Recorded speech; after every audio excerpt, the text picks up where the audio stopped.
So silver has once again had a ridiculous almost 10% break up in price in a single day. But that's not what I'm here to talk about today. I'm here to talk about these little bumpity boos on this graph right here.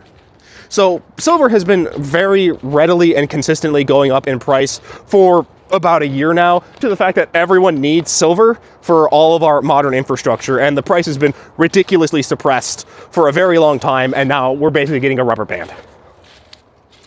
But what's up with these little bumpity bumps? Well, you see, the institutions that control silver have been relying on the low price of silver to do a bunch of economic bullshit that makes them a lot of money while fucking everyone else over. And the break-up in silver has been kind of destroying their ability to continue doing that. So what has happened is that multiple times now, silver institutions and banks have done things to directly destroy the price of silver, such as changing the margin requirements for holding silver in vaults, thus basically forcing people to liquidate and sell their silver, thus dumping supply into the market, thus, supply demand, price goes down. And here's a fun little graph that I took a screenshot of on the day it started happening. Look at that. Look at that kerplunk, just right there. Now, it doesn't seem like their attempts are succeeding, and that's the really interesting thing. But I want to talk about the fact that they have the ability to make those little kerplunks happen at all. Because you see, what we're seeing happening with the manipulation of the silver market is what happens when you have a hierarchy of power in our society that is not accountable to the people.